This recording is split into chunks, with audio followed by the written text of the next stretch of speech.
Okay, for example, nakapasok ka na sa VT Markets, papasok ka sa VT Markets sa Google.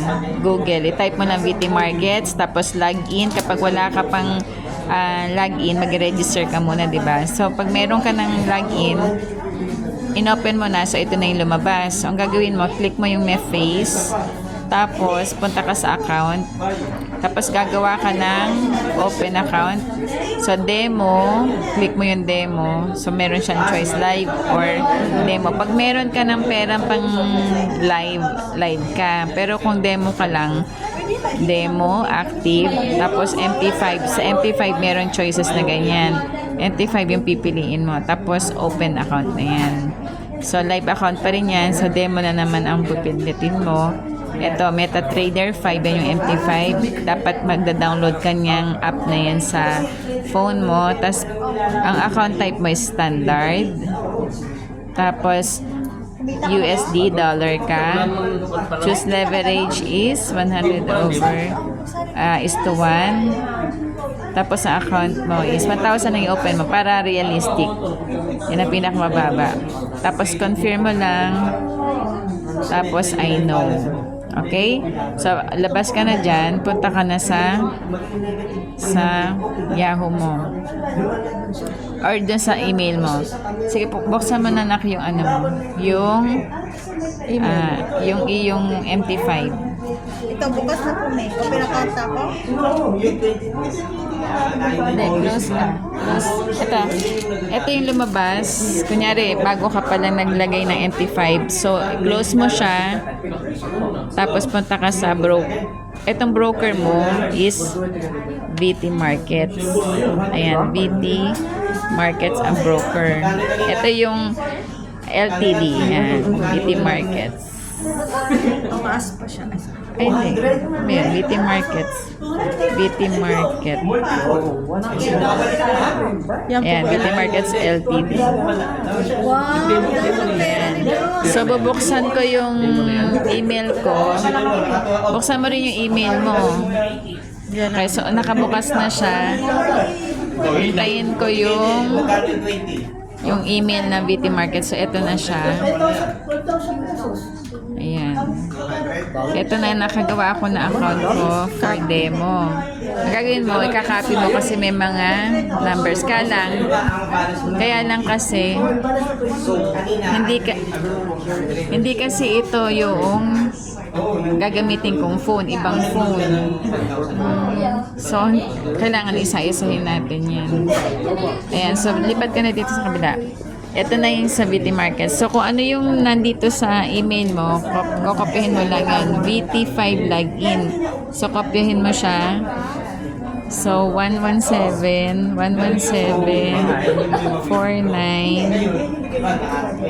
41. Ngayon, ang password kasi niya, marami ka, layo mo ka. Ang password kasi niya, marami siyang karakter. So, kung same ang phone mo na merong application ng MT5 tsaka ng email mo, ikakopy mo lang siyang ganyan. Ganun lang. Kaso nga, magkaibang phone ang ginagamit ngayon. So, itatype mo siya isa-isa. Kailangan, pag tinatype mo isa-isa, be careful ka sa mga character. So, O, R na maliit, tapos 0, tapos percent,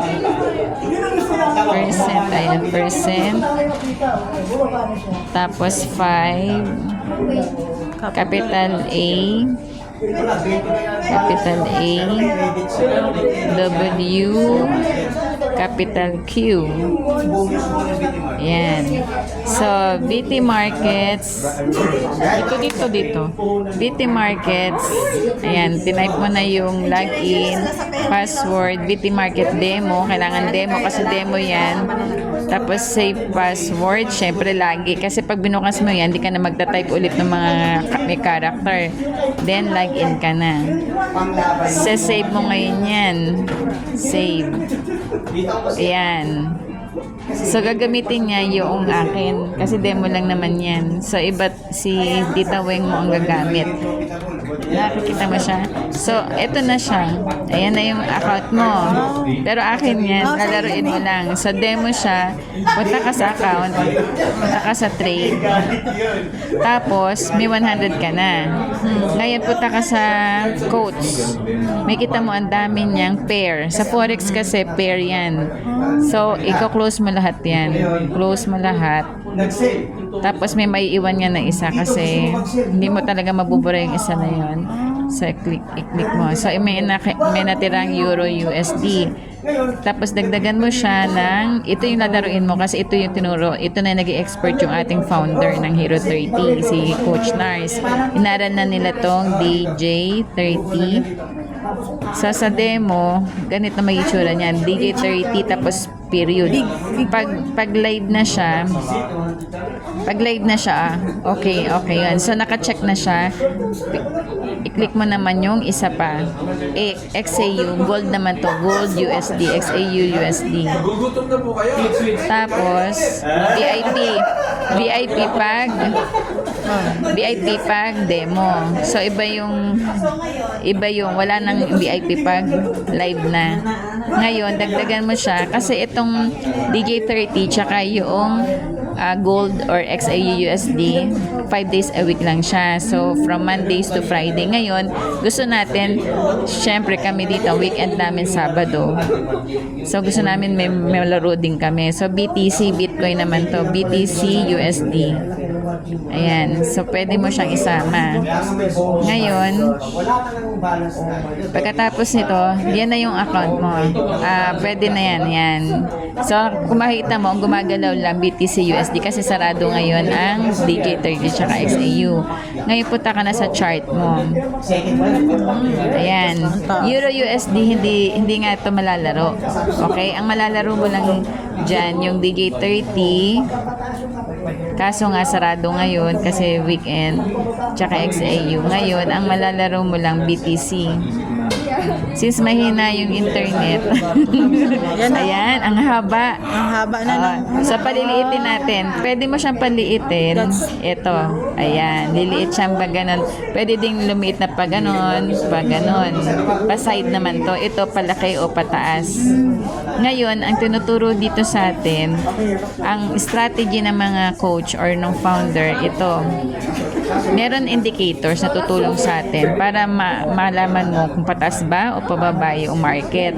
So, ang dadagdag nating indicators is moving average. Tawag dito is MENA. EMA 9. So, gawin mo siyang EMA 9. Then, maliwanag yun. EMA 9. So, 9 siya. 9. Ngayon, so red ang EMA 9 mo. Tapos, hindi siya simple exponential. Tapos, save. Ituturo to dun sa, pag nag-enroll ka, nasa module yan, yung ginagawa natin ngayon. Ang dami, no? Aaralin mo siya. EMA ulit, moving average. So, gagawin mo naman dito 20. Kasi yan yung magkukross. Kapag nag-cross na siya, may sabihin mag-iiba na siya ng direction. So, ang gagawin mo naman, ibang color para ma-recognize mo siya. Okay? So, nag-okay ka na. Save mo na siya. So, ang EMA mo is 20 tsaka 9. Ngayon, magdadagdag ka ng volume. Yung volume, ang tinuro sa atin, is stochastic oscillator. Yan, default na yan. Kaya isa-save mo na lang. Ngayon, labas ka na ulit. Balik ka. So, makita mo sa chart mo ito. Meron ka ditong stochastic. Yan yung volume. Kung mataas, sabi maraming bumibili. Ayan. So, yan yung chance mo na Pero kung titingnan mo, hindi siya talaga hindi siya relate, hindi siya parallel. Kasi tingnan mo, mataas. Dapat maraming bumibili. Ang liliit lang nung kanyang candle. Opo. So, ibig sabihin yan, palakihin natin. So, ngayon, since malaki ang na-occupy nito na space, pindutin mo lang to. Pindutin mo lang yan ng matagal. Tapos, ibaba mo siya. Yan, para lumit yung nasa baba. Okay? Ngayon, pwede ka nang bumili. Ito, pipindutin mo yung taas para lalabas yung sell tsaka buy. Ngayon, be sure na nandito ka sa dulo. Kasi minsan, kagaya ng... Oo, nandito ka pala. So, nagbabay ka dyan. Di pala yan yung actual. Dito ka. Opo. Nangyayari Basta sa akin. be sure na yan. Kasi lessons learned sa amin yan. Ngayon, etong 5 na to, 5 minutes ang ibig sabihin nito. Pwede mo palitan ng M1 1 minute. Pero maigsi pa siya. Oo, masyado mabilis yan ang palitan yan. Ibig sabihin no, nagpo-form yung candle in 1 minute. Kaya lang ganyan. Pag M5, nag-form ang candle within 5 minutes. Ayan, may countdown dito. 16 seconds. Pag natapos ang 14 seconds, 12 seconds, panibago na naman siya na candle. Itong candle, merong red, merong green. Sabihin ng green, maraming buyers. Sabihin ng red, maraming seller. So ngayon, ayan, 'di ba nagbago na ng candle kasi natapos na yung 5 minutes. Ayan, napanibago na naman ang countdown niya. Ano yan? 5 minutes. 5 minutes. Ngayon, gusto mong every 15 minutes yan ang itsura ng candle. Ibig sabihin na form yung buong candle na yan in 15 minutes. Pwede mo namang i-analyze yan using ito mga yan. Magte-30 minutes. Ito mo anong itsura ng candle or ng mga... Lumaki. Ito mas. Hindi sabihin, malalam, ma-analyze mo dyan. Anong takbo? Sino ang marami? Buyer ba o seller? Pwede mo i-analyze yan. Pwede mo pindot-pindutin yan. Ito pwede din in 1 hour. Yan ang itsura ng candle in 1 hour. Ngayon, kung gusto mo i-analyze in 4 hours, yan ang itsura. Ang sabihin, no? Iba-iba ang itsura niya. Day 1, sa isang araw, yan ang itsura niya. Tapos, sa 1 week, yan, 1 week. Ang taas, puro puro buyers pala in 1 week. Buyers, muna. Ayan. MN, hindi ko alam kung, 1 month? MM po. MN. Ngayon, makikita mo yan, magpalit ka, pwede mo siya dito pindutin sa taas, pwede din dito. Any space, pwede mong pindutin, lalabas to. Okay, so, ito tinuturo sa atin, magpa 5 minutes tayo. 5 minutes. Every 5 minutes lang tayo. Yan, change ng Pero pwede mo i-analyze using yung mga yon. Tingnan mo within 1 hour, ano ba takbo nung trading, market. Ngayon, pwede mo tong gamitin. Kung gusto mo, ayan, gusto mo lang siya, wala, kung gusto mo lang tingnan anong level, nasan yung dulo nung candle, at anong presyo. Pricing pala yan. Ito ang presyo na yung time na to. So, pwede mo siyang ibalik. Kunyari, ito tinitingnan mo. Nasaan yung peak ng candle? Merong mid siya. Weak ang tawag doon. Weak yung parang mitsa. Okay? So, tanggalin natin siya. Ayun. Ngayon, ang gagawin mo, Tipi, tita, tipi. eto tipi. Kunyari, for example, magbabay ka. Eto, ang dating nito pababa. Filipino coffee. 3 in 1. Ayan. Tipi. Halimbawa, nag-buy ka dyan. Kunyari, nag-buy ka. Gusto mo ba mag-buy ako? Sige lang, Tim. Malaki pa naman yung pera. Malaki ka. Iko-close natin. Saka ano lang naman yan. Okay, buy natin. Demo naman. Buy. Ay, naku. Ayan, so accept mo kasi pag first timer, accept mo muna. Accept mo lang. Ganun yun. So, makabay tayo. So, nag-buy tayo. Lagyan natin ng TP. Ito, TP. Yeah. Mag-automatic siya. Modify mo Yung lang. green na yun. Okay siya. Ibig sabihin yan, pag na-hit, umakyat dyan yung Yan na. mga buyer, Blue. kusayang magsasara. Profit ka yan. Kahit hindi mo siya, bantayan. Ngayon, dagdagan din natin ng stop loss. Kasi pag hindi mo binantayan, tapos biglang bumaba ng buwan, natalo ka na. Ngayon, ang ginagawa nitong stop loss tsaka ng equal size. Pero kung sa totoong buhay, ang gagawin mo, kalahati lang yung stop loss mo. Ayan, ate, profit ka na yan, no? Ay, may profit ka. Ayan, yung blue. Ginawa, pag umakyat, pag umakyat. Pag nag-blue na Ito, siya. makikita mo dito, naka-blue, pwede mo na yung makuha. Pwede mo nang kunin yan. Pwede na. Kaya lang, gusto mo siyang ma-hit yung stop loss mo. TP. Yung TP tawag. Take profit. Kusaya magsasara. Hintayin mo siya na paabot doon. Pero kung satisfied ka na sa kita mo na yan, makikita sa blue. Yung blue na yan, ito yung yan ginawa mong buy. price mo yan na. Etong TP mo, pag pinindot mo to, Ayan, yung TP mo yung green. So, green at Stop saka... loss mo. Yang sa baba. Baba. So, pag nalulugi ka na ng ganito karami, mag-i-stop na siya ng kusa. Oo, pagpababa. Yan, Ngayon, may hit mo yan. Ayan, pag na-hit mo, kusa yung magko-close. Oh, nahit mo Na-close na. Nahit mo na. Nahit mo na. Ibig sabihin, Nahit mo na. nahit mo na, wala ka na dito. Wala na yun, may kita. May kita ka na Ayan, sa may kita. Sakit ang ulo ko doon. May kita ka na yan. May kita ka na. Ito sa history, makikita mo siya. 75 cents na. Ay, hindi lumabas sa history. Wala nga po yung ano. BTC? Opo, wala. Oo na. Wala siyang history. Kahit ano daw. Opo, wala. Kahit ako hindi ko So, wala makita siyang eh. previous. Wala. Ano lang, yung USD and tsaka ano lang. XAU. XAU tsaka DJ. yan. So, hindi mo siya makita. Makita mo lang siya dito. Andyan na Yan, yung oh. pera mo. Yan na rin yun. Dagdagan na. Diba? Dati 1,000 lang. Oo. Kasi Ngayon, gusto mong palakihin yung lot size. Ito to. Palalakihin mo yan. So, pwede mo siya dito i-adjust. Ayan, 0.0 to 0.03. Ngayon, malaki na yung 1. Malaki yan. Magkano yung equivalent to 1? 8 times mo yun. So, mag 5 depende na sa lang ano. tayo para medyo malaki-laki. Kasi naman, ang haba-haba tapos cents lang. Okay? So, balikan natin siya. kaya pa bang mag-buy? Ayan. Parang sell na. So, hindi mo siya buy hindi na. mo talaga alam kung ano mangyayari. Kasi pataas to. Sabihin, Analyze talaga to. Tataas. Ay, sakit sa ulo. Kaso, ang dami na niyang pataas. Ngayon, Doon tayo pupunta sa baba. Pababa na yung Hindi, baba. itong stochastic mo, nasa gitna, nagdadalawang isip na siya. Ngayon, tinan mo yung previous. Matataas din, no? Kaya niyang i-hit yung taas. Tapos bumaba siya, sobrang baba dito. Para malaman natin kung saan siya bumaba, pwede mo siyang pindutin. Itong line. Ito, line. Magda-line ka. So, pumindot ka lang dito. Tingnan natin. Ayan siya. So, ito, sabihin yan, tinandaan mo lang, yan yung tinatawag na resistance sa taas. Kasi andito pa yung naglalaro. Ngayon, doblehin mo siya, pwede mo siyang i-copy. I-move mo siya dito. Pindutin mo muna sa baba. Ayan. Usually, yung previous candle ang nilalagay niyan. Sa baba ng bitsa, sa taas ng bitsa. So, in between dyan, maglalaro itong mga buyer-seller mo.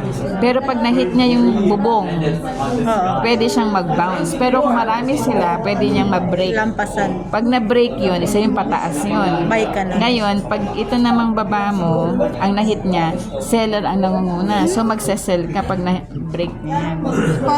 Oo. So, para ngayon, makita mo, ito ba'y tataas, bababa? Tingnan mo yung previous hours. Oh, ang baba, di ba? Nawala siya, nawala. Isabihin, sobrang taas nito. So, ang tendency nito bumaba. Kasi hindi mo na siya makita, oh. Mabababa yung kasunod. Pwede nating liitan para makita natin. Nasaan? Oh, yun. Ang taas, di ba? Ang pwede niyang habulin, yung baba na lang. Kaya be careful ka na magbabay dyan. Kasi, ang taas ng tinaas niya. Ang taas ng tinaas niya. Ang mga previous mo, ang bababa. Oo, ang bababa. Diba? Ang layo. So, mas posible yan magbaba. Oh, kita mo, di na makita kasi nasa taas. Sabihin, ang lalim ng pagkababa. Bababa siya. So, dito may yung pera mo may. Wala. Hindi yan. Yan yung presyo Ay, price na to. bibili Yan ang mo. pipindutin mo, te, kung buy Itong or presyo ano. ng sell mo. Ang pera mo nandito sa trade. Ayan yung trade mo. Yan ang pera mo. Kasi Ngayon, kung XAU tsaka DJ, sa history, makikita mo yung binili mo. Kaso, pag Bitcoin, wala siyang history na mailagay. Pero dito, pag nag-report sa yung BT Markets, dun sa email mo, makikita yung history ng buy and sell. lahat ng entry mo, te, Lahat ng entry makikita na makikita dyan. mo sa email. Sa email. Kailangan talaga pala may ano ka account ka no? So, ayan, sa pinaliit ko lang kasi para makita natin, sobrang taas niyan. Na, So, hindi pwedeng kung makikita mo yung pagbaba niya, sobrang baba. So, hindi siya pwedeng bilhin. Alangan na Pwede yun, nga, te. depende nga sa iyo. Kapag sure ka na tataas siya, mag-buy ka. Ah, Ngayon, yung setup yung kailangan din i-master. Yung setup, ginagawa yan sa malaking screen. Pwede rin Laptop. gawin Pwede dito. sa laptop. Kaya nga, dun sa group chat, sabi ko, sino makikisabay? Kasi may 15K din na touchscreen na parang laptop nga. Na pwede mo rin i-iPad kasi flip siya ng 360 degrees. $15, 15K din lang. So, yan yung istorya niyan. So, gagawin nating malaki. Ayan. So, ang laki ng, tinan mo yung ngayon, eto Yan lang. Ayan siya ngayon, pero ang mga nakaraan niya is mabababa. oo. Kasi yung ano eh. Oo. So, tinan mo, pwede siyang tumataas pa, Kaya lang nga, Huwag ka na risky to. Risky na Risky. Kasi nga, pag bumaba yan, bubulusok yan. Yung ibang seller, natutulog pa. Naiiwan. Pag nagising ang mga seller mo, magbababa sila ng pera nila. I mean, nagsasell sila. Pag nagsell sila, bulusok na pababa. Ngayon, pag bumili ka at di umangat, may iwan ka. Lugi ka doon. Malaki. Oo. So, kailangan careful ka din sa pagpipindot. Ayan, red na. Red Red na. na. So, buy ka na. No, hindi. sell Sell. ka. Ah, sell pa. Pag red ate, sell, pababa yan. Ah, Ito pipindutin mo pag sell. Ito, pag buy. ang talino niya. Pwede tong, hindi pag inaral mo to. Kasi Maano mo rin yan ate. wala din siyang alam before. Oo, zero knowledge. Zero knowledge nga. Pero mag-aral ka para Pagka makikinig ka ng paulit. Pwede May mo mga ulit-ulitin. video siya na- Kasi pag nag-enroll kayo yung binabayaran mo doon. Yung pag-aaral. Girl, parang nahihilo ako sa mga Kasi mapapamana mo to. Pag na-master mo Hindi, to. te, sa mga madali lang siyang mag-iisip unawain sa mga naman. anak mo. Simple lang siya actually. Buy and Technical sell lang. yung Buy ano. and sell. dapat Technical lang. Ang candle Siya babantayan. Strategy Re-reviewin lang ng mo lang. candle. Ngayon, nakikita namin ang maraming bulk. Ang tawag ng volume or volatility. Sabihin yung maraming buyer, maraming So, may oras mga siya. oras. May 9:30 sa umaga, may 9 sa gabi. 4:30 yung DJ 30. May kasabay tayo na coach ng galay. Pwede mo siyang sabayan. Grabe talaga, risky nga talaga siya, no? Risky siya pag hindi. Risky pag